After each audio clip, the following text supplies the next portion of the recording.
Assalamualaikum, pendengar pengantar tidur. Apa kabar?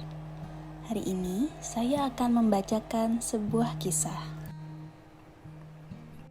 Kisah sahabat Nabi Abu Mas'ud al-Badri. Namanya adalah Uqbah bin Amr bin Salabah.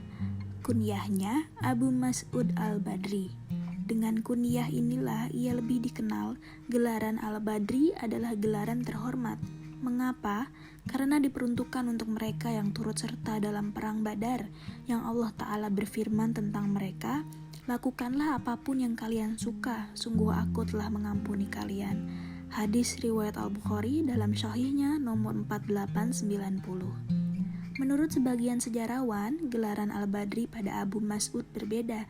Dia tak hadir di medan Badar, tapi justru dia tinggal di Badar. Karena itu dia digelari Al-Badri, artinya seorang yang tinggal di Badar. Walaupun tak menyandang status sebagai peserta perang Badar, Abu Mas'ud punya keutamaan yang tak kalah hebat. Ia turut hadir di perjanjian Aqobah II.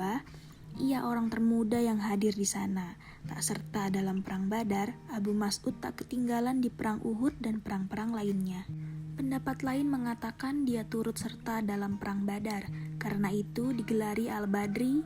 Al-Imam Al-Bukhari meriwayatkan sebuah kisah bahwa Umar bin Abdul Aziz menyampaikan suatu hadis.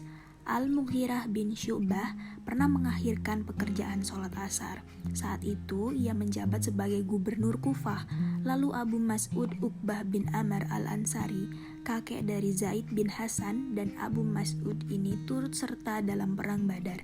Ia berkata, "Sungguh aku tahu Jibril turun lalu mengerjakan sholat. Lalu Rasulullah mengerjakan sholat 5 waktu. Beliau bersabda, seperti inilah aku diperintahkan." Karena itu, Imam Al-Bukhari memasukkan beliau sebagai peserta perang Badar. Demikian juga Imam Muslim. Beliau mengatakan, dia, Abu Mas'ud turut serta perang Badar. Dan Al-Hakim mengatakan, dia, Abu Mas'ud peserta perang Badar. Abu Mas'ud tinggal di Kufah. Ia termasuk orang yang berpihak dengan Ali saat terjadi pertikaian. Dan Ali mengangkatnya sebagai penggantinya, memerintahkan sementara Kufah saat Ali berangkat menuju Siffin. Abu Mas'ud al-Badri radhiyallahu anha mengatakan, "Aku pernah memukul seorang budak milikku dengan cambuk. Lalu aku mendengar orang di belakangku berkata, 'Ketahuilah aku Mas'ud, aku tidak tahu kalau suara itu sebagai bentuk kemarahan.' Saat ia mendekat, ternyata itu adalah Rasulullah. Beliau berkata, 'Ketahuilah Abu Mas'ud, ketahuilah Abu Mas'ud.' Lalu kulempatkan cemeti yang ada di tanganku. Kemudian ia berkata lagi, 'Ketahuilah Abu Mas'ud bahwa Allah lebih mampu lagi bertindak atas dirimu melebihi kekuasaanmu atas budak laki-laki ini.' Kata Abu Mas'ud, 'Setelah ini aku tidak akan memukul budak lagi selama-lamanya.'" Abu Wa'il menceritakan, Abu Musa al-Asy'ari dan Abu Mas'ud al-Badar datang menemui Ammar. Ammar telah membuat orang-orang lari dari agama. Keduanya berkata, "Sejak engkau memeluk Islam, kami tidak pernah melihat sesuatu yang lebih kami benci daripada sikapmu yang tergesa-gesa dalam permasalahan ini."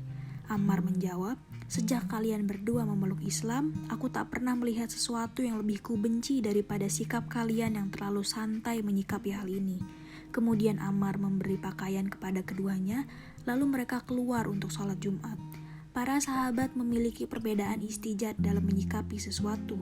Perbedaan dalam permasalahan yang furu seperti ini terjadi di tengah mereka. Namun, mereka tetap berbaik hati.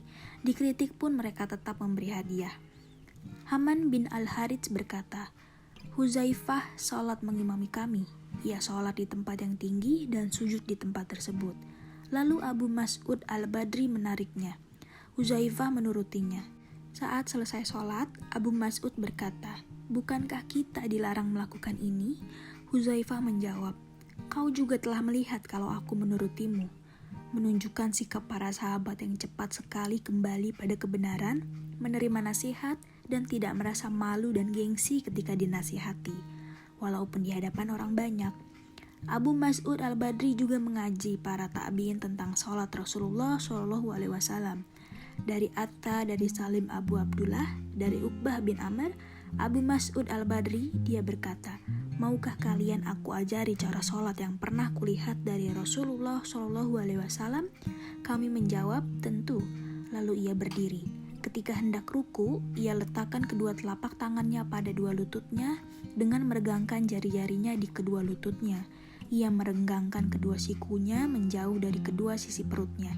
Kemudian mengangkat kepalanya dan berdiri lagi hingga lurus semuanya. Kemudian ia sujud. Lalu merenggangkan kedua sikunya menjauh dari kedua sisi perutnya. Lalu ia duduk hingga tenang. Kemudian sujud lagi hingga tenang. Ia melakukan semua itu dalam 4 rakaat. Kemudian berkata, beginilah aku melihat Rasulullah SAW melakukan sholat. Dan begitulah Rasulullah melakukan sholat bersama kami. Hadis riwayat An-Nasai nomor 1027. Bashir bin Amr berkata, kami berkata pada Abu Mas'ud, berilah nasihat. Ia berkata, tetaplah menjaga persatuan karena Allah tidak akan mempersatukan umat ini di atas kesesatan. Lakukan itu hingga orang yang baik beristirahat, diwafatkan, atau istirahat dari orang fajir.